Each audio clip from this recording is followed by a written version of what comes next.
ይሄ መኪና የመጣው በጀርባዬ ቺፕስ ሽጬ እያዞርኩ ቺፕስ ሽጬ ነው። በጣም ብዙ ለፍቼበት ነው የመጣው። ልፋትሽን በአንድ ደቂቃ ባልተጠበቅሽበት ጊዜ ስታጭ ደግሞ በቃ ሀዘን በይውን ሰው እንደሞተብሽ ቁጠሪ። በቃ ይሄን መኪና ገዝተው ስራ የሚሰራው ሰው ለማደግ ነው፣ ሌላ ለምንም አይደለም። መኖሪያ ነው እንጂ ትልቅ ንብረት ሆኖ አይደለም። ማስተዳደር ልጆች ማሳደጊያ ነው። በቃ አለቀ። ሌላ ምንም እንትን የለም። ያ ተወሰደ ደግሞ ማለት ሁለት አይንሽን ያጠፉት እንደማለት ልጆች በቃ አይማሩም። እኛ ሜዳ ላይ መውደቅ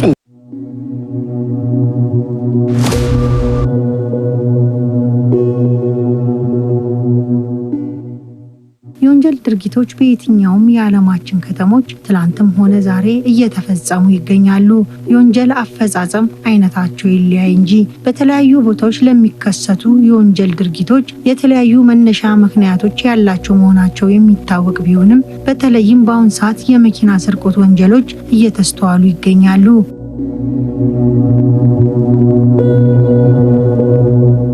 ሀገር ሰላም ብለው መኪኖቻቸውን አቁመው የሄዱ ባለንብረቶች ሲመለሱ ተሽከርካሪዎቻቸውን የበላ ጅብ አልጮህ ያላቸው የግል ተበዳዮች አቤቱታ በርካቶች ናቸው። በዛሬው ዝግጅታችን በከተማችን አዲስ አበባ በተለያዩ ክፍለ ከተሞች የተፈጸሙ የተሽከርካሪ ስርቆት ወንጀሎችን በተመለከተ ከመርማሪ ፖሊሶችና ከግል ተበዳዮች ጋር ቆይታ አድርገናል።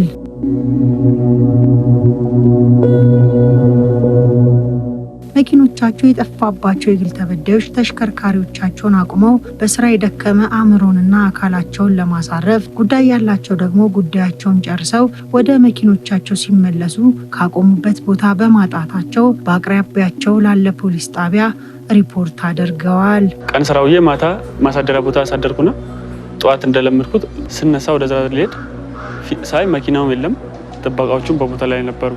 መኪናው እንደዛ ነው ሊጠፋ የቻለው። ሳጣ ከዛ ሳጣ ጎረቤት አንኳኳውና ጎረቤት ጠየቁ። የጥበቃዎቹን ስልክ ደወሉ። ከዛ መላ ሳጣ ወደ ፖሊስ ጣቢያ ሄጄ ሪፖርት አደረኩ። ስጠፋብኝ በጣም ነው የደነገጥኩት። ሹፌሩ ደውሎ ነበር የነገረኝ። መጀመሪያ ሹፌሩ ነበር ወደ ፖሊስ ጣቢያ ሄደው፣ እኔ ትንሽ ቆይቼ ነው የመጣው ወደዚያ የሄድኩት ከፖሊሶች ጋር። ቤት በር ላይ እያመሸው ገባለሁ። አድዋ ድልድይ ትንሽ ቤት አለችኝ እና ከእሷ ስራ ከጨረስኩ በኋላ ወደዛኛው ወደ መኖሪያ ቤታችን እንሄዳለን። 7 ሰዓት አካባቢ ገብቼ 9 ሰዓት ሌሊት እንጀራ ለመጫን ስወጣ ነው ያጣዋት። ምክንያቱም መኪናዋን ሳጣት የሆነ ስሜት አለው። ሌሊት 9 ሰዓት ስለነበረ ባገኛቸው የሆነ ነገር ቢያደርጉኝ ብዬ ራሴን ስላስቀደምኩ በቃ አንተ ታውቃለህ ብዬ ነው የገባሁት። መኪናውን ለክራይ ነበር አከራይቼ ነበር የምጠቀመው ማለት ነው። እና በክራይ ምክንያት ቦሌ ሚካኤል አካባቢ ነው ልጆቹ ስራ የሚሰሩበት። በ30 ባሳለፍነው ወር 30 ከሌሊቱ 10 ሰዓት ላይ ደወለልኝ እና በጊዜው የእንቅልፍ ሰዓት ስለሆነ አላነሳንም ነበር። ወደ 11 ሰዓት ላይ ብዙ ጥሪ ስናይ እኔም ባለቤቴም ተነስተን ደንግጠን ደወልን። መኪናው ተሰረቃለን። ሪፖርት በመጀመሪያ ልክ እንደደወለልን ሁሉን ነገር ጨርሰው ኦልሞስት ቦሌ ሚካኤል ፖሊስ ጣቢያ ነበሩ። ወደ አንድ ኤርቱ የሚባል ፖሊስ ጣቢያ ነው። እዛ ሄደን በአዲስ አበባ ፖሊስ ጠቅላይ መምሪያ የልዩ ልዩና የተደራጁ ወንጀል ምርመራ ክፍል መርማሪ ኢንስፔክተር ታምሩ ፈይራ በቦሌ ክፍለ ከተማ ወረዳ 1 ክልል ልዩ ቦታው ቦሌ ሚካኤል እየተባለ ከሚጠራው አካባቢ ስለጠፋው ተሽከርካሪ የሰጡንን ሀሳብ ቀዳሚ ያደረግን። ግል ተበዳይ አቶ ነብዩ ነስቡ የሚባሉ ከቦሌ ክፍለ ከተማ ተሽከርካሪ ይሰረቃሉ፣ ለፖሊስ አቤቱታ ያቀርባሉ። የአዲስ አበባ ፖሊስ ጠቅላይ መምሪያ የልዩ ልዩና የተደራጁ ወንጀል ምርመራ ክፍልም ከህብረተሰቡ ንብረቴ ተሰረቀብኝና ጠፋብኝ የሚል አቤቱታዎችን በመቀበል ከክትትል ቡድኑ ጋር በመቀናጀት በርካታ ስራዎችን ሰርቷል፣ እየሰራም ይገኛል። ቦሌ ክፍለ ከተማ ፖሊስ የጀመረው ጅምር የምርመራ መዝገብ ለአዲስ አበባ ፖሊስ ኮሚሽን ይልካሉ። በአዲስ አበባ ፖሊስ ኮሚሽን የተደራጁና ልዩ ልዩ ወንጀሎች ምርመራ ዳይሬክቶሬት ከደረሰን በኋላ ጅምር ምርመራ መዝገቡን በመቀበል ምርመራ መዝገባችን በስፋት በመርመር ማንሰረቅ የሚለው ነገር ክትትልና ምርመራ በማድረግ ተጠርጣሪዎቹ ካሉበት ከተለያዩ ቦታዎች ክትትል በማድረግና እንደውም ተሽከርካሪ የደረሰበትን ጭምር ክትትል በማድረግና አሁን ተሽከርካሪውና ተጠርጣሪዎችን በርካታ ተጠርጣሪዎችን ከተሽከርካሪዎቹ ጋር ከአዲስ አበባ ተሰርቆ ረጅም ርቀት የሄደም ተሽከርካሪ ቡታጅራ ላይ ፖሊስ ሊይዘው ችሏል። እንዲጠብቅ የተሰጠውን ተሽከርካሪ ከአባሪዎቹ ጋር በመመሳጠር ከአዲስ አበባ ከተማ ውጭ በማሸሽና ለመሸጥ ድርድር ላይ ነበሩ። በድርድር ላይ የተገኘ ነው እንጂ ወደ ገንዘብ አልተቀየረም። ፖሊስ በፍጥነት ምርመራውን በማጠናቀቅና ክትትል በማድረግ ተሽከርካሪ ላይ በአፋጣኝ ሁኔታ የደረሰበት በመሆኑ ተሽከርካሪ ተሽጦ ሌላ ሰው እጅ ሳይገባ ነው ፖሊስ ሊቆጣጠረው የቻለው። በሰዓታት ውስጥ ያቆሙትን ተሽከርካሪ ካጡት የግል ተበዳዮች አንዱ አቶ ነብዩ ነሲቡ ይገኙበታል። መኪናቸውን አከራይተው በሚመጣው ገንዘብ ነው ኑሯቸውን የሚመሩት፣ ልጆቻቸውንም የሚያሳድጉት። በወቅቱ የነበረውን ሁኔታ አጫወቱን። ቤት የምንከፍልበት ክራይ በሱ ነው። ልጆች 2 ልጆች አሉኝ፣ የማስተምረው በሱ ነው። አይናችን ነው የአራታችንም አይኔ ባለቤቴ ምንም የልጆቼ ማለት ነው። በእንገል ላይ ማሳደሪያ እያስከፈሉ የሚያሳድሩ አሉ አይደል? እዛ ነው የሚያድረው። ለ2 ዓመት ከ4 ወሩ ነው ልጁ አሁን መኪናውን ካከራዩት። ምንም ቁልፍ እንኳን ጠፍቶበት አያውቅም ልጁ። እኔ ያከራየሁት ልጅ በጣም ጥሩ ልጅ ነው። በጣም በባህሪውም በምኑም ሁሉ ነገሩ ጥሩ ነው። እኔና የሱ ግንኙነት ጥሩ ነው። የሚያሳድርበት ቦታ ኦልሞስት ያን ሁሉ ዓመት ሲያሳድር መኪናም ጠፍቶ አያውቅም። ከ50 ከ60 መኪና በላዮች እንትን ይላሉ።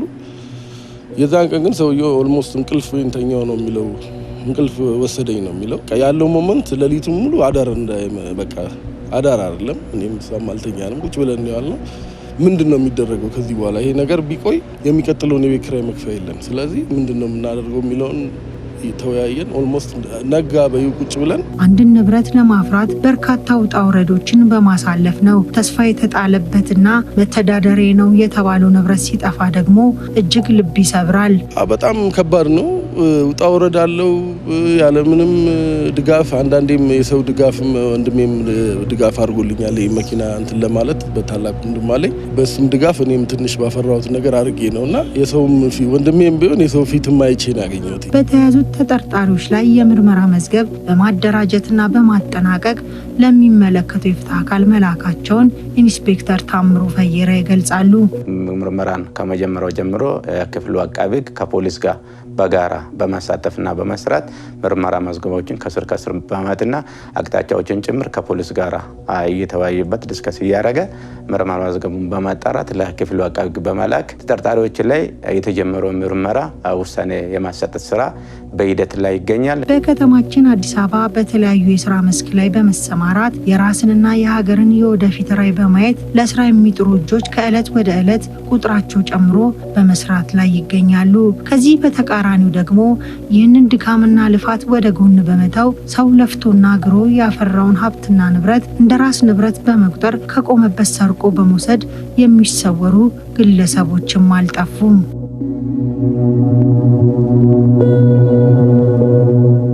ወደ ሁለተኛው ወንጀል ታሪክ ስናልፍ ደግሞ አቶ ግርማ ከበደ ነዋሪነታቸው በየካ ክፍለ ከተማ ወረዳ 12 ክልል ልዩ ቦታው አቤም ሆቴል እየተባለ ከሚጠራው አካባቢ የሚኖሩ ሲሆን መኖሪያ ቤታቸው በር ላይ አቁመው የገቡት ተሽከርካሪን ሲመለሱ ባለማግኘታቸው ለፖሊስ ጥቆማ ማድረጋቸውን ምክትል ኢንስፔክተር ማርቆስ ደነቦ ነግረውናል። የዋጋ ግምቱ 1,500,000 ብር የሚያወጣውን መኪና ከግቢ ውጭ አቆሞ ወደ ቤት የገባ ሲሆን በወቅቱ ማንነቱ ባልታወቀው ተጠርጣሪ መኪና ተሰርቆ የተወሰደና የግል ተበዳይ መኪናውን ለመውሰድ ሲመጣ መኪናውን ያጣና በአጠገቢያ ባለው ክፍለ ከተማ ወይም ወረዳ ላይ ሄዶ ፖሊስ ጣቢያ ያመለከተ ሲሆን የግል ተበዳይ አቤቱታን በመቀበል ምርመራ ስራውን ጀመረው። ከዝግጅት ክፍላችን ጋር ቆይታ ያደረጉት የግል ተበዳይ መኪናቸውን ካቆሙበት ቦታ በሰዓታት ልዩነት በማጣታቸው በወቅቱ የነበራቸውን ስሜት ነገሩን። ይሄ ንብረት እርግጥ እኔ ከምገልጸው ምናልባት እኔን ሲያዩ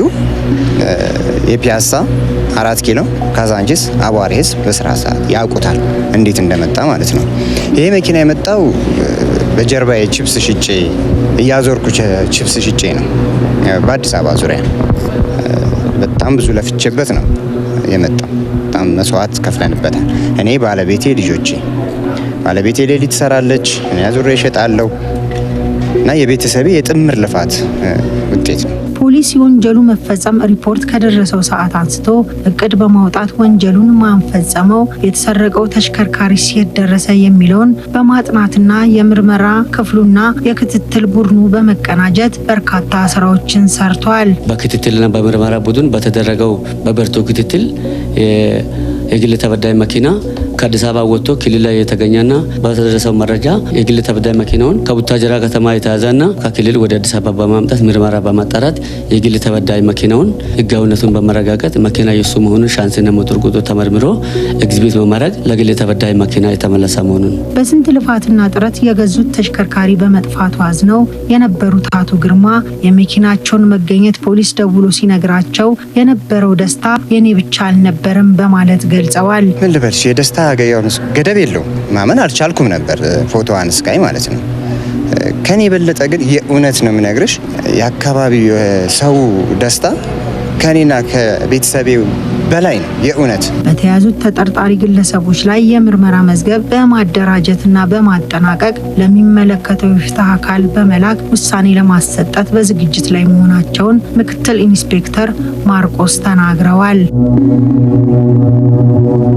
ወደ ሶስተኛው የተሽከርካሪ ስርቆት ስናልፍ የወንጀል ድርጊቱ የተፈጸመው በለሚኩራ ክፍለ ከተማ ወረዳ 8 ክልል ልዩ ቦታው ፊጋ ወረዳ 8 አስተዳደር ፊት ለፊት ነው። ምክትል ኢንስፔክተር ማርቆስ ደነቦ ስለ መኪናው ስርቆት ወንጀሉን በተመለከተ ይህንን አሉን። 2 ሚሊዮን 200 ሺህ ብር የሚያወጣው መኪና አሽከርካሪው መኪና ማሳደሪያ ላይ አቆሞ ወደ ቤት ገባ ሲሆን በተመሳሳይ ቁልፍ መኪናውን ከቆመበት ቦታ ሰርቀው የወሰዱና ምርመራ ላይ ያሉ መሆኑ ጨለማን ተገን በማድረግ ተሽከርካሪን ሰርቀው የተሰወሩት ተጠርጣሪ ግለሰቦች ከነ ተሽከርካሪያቸው የመያዝ ስራ ተሰርቷል። ብዛታቸው 5 የሚሆኑ ተጠርጣሪዎች ሌሊት ክፍለ ጊዜ ለመኪናው ለማውሰድ ሲመጡ ፖሊስ ወንጀል መከላከል ላይ የተሰማራው ፖሊስ አባሎች ፓትሮል እያደረጉ እያሉ ተጠርጣሪዎቹ መጡና መኪናውን ሊያነሱ ሲል የተሰማሩ ለምንድነው የማን ነው በመባል መኪናውንና ሰዎችን ለማጣራት በያዙት በጠየቁት መሰረት ተጠርጣሪዎችና ተሽከርካሪ የተያዘና ምርመራ ላይ ያለ በመሆኑ ነው።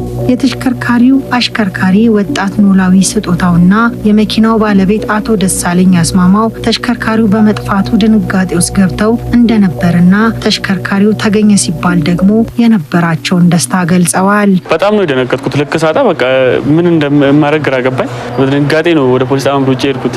መላም ማገኘው ከዛ ነው ብዬ በማሰብ ወደዛ ነው ሄድኩት። ልፋትሽን በአንድ ደቂቃ ባልተጠበቅሽበት ጊዜ ስታጭ ደግሞ በጣም ጥሩ ስሜት አይሰማሽም። በቃ ሀዘን በይሁን ሰው እንደሞተብሽ ቁጠሪ። በቃ ይሄን ትልቅ ነገር ነው። ሞባይል ሲጠፋ ራሱ ምን ስሜት እንደሚሰማኝ የታወቀ ነው። እንኳን መኪና አይደለም። እቺ መኪና ደግሞ የዕለት ጉርሳችን ናት። የኔ ብቻም አይደለም የቤተሰቤ ነው። ስለሆነ በጣም ሀዘን ተሰምቶኛል። ሲገኝ ያው በጣም ነው ደስ ያለኝ። እኔ አልጠበቅኩም እንደዚህ ያው መኪና ተሰርቆ በዚህ ፍጥነት ይገኛል ብዬ አልጠበቅኩም። አንድም በወሬም እንደምናውቀው መኪና ሲሰረቅ ይበታተናል፣ ሞተሩ ቻንሲ ምናምን ወላልቆ ይሸጣል በሚለው በጣም ትልቅ ስጋት ውስጥ ነበርኩ። አንድም ከአዲስ አበባ ከወጣም ደግሞ ወደ ክፍለ ሀገር ወደ ክልሎች ከሄደ አይገኝም በሚል ስጋት ውስጥ ነበር። ሲገኝ ፈጣሪ የተመሰገነ። በጣም ነው ደስ ያለኝ። ሲገኝ በቃ በጣም ደስ ያለኝ ተንቀጠቀጥኩ ነው ራሱ በጣም በደስታ ምክንያት። ተጠርጣሪዎቹ የፈጸሙት የወንጀል ድርጊት እንዳይታወቅባቸው የተሰረቁትን ተሽከርካሪዎች ከአዲስ አበባ ክልል ውጪ በማውጣት ሊሸጡት በመደራደር ላይ እንደነበሩና የተሽከርካሪ ታርጋ ሁሉ እስከ መቀየር ደርሰዋል። ሰው የደከመበትን ከመመኘት በራስ ላብና ጉልበት ሰርቶ የሚገኝ ንብረት እንደሚያስደስት ማወቅ ይኖርባቸዋል። የሰው ነገር የሰው ነውና የዕለት ጥቅም ለማሳደር ካልሆነ በስተቀር ዘላቂ ጥቅም ፈላጊ ወንጀለኛ የለም። ለምን እንደሚያዝም ያውቀዋል። የጊዜ ጉዳይ ነው።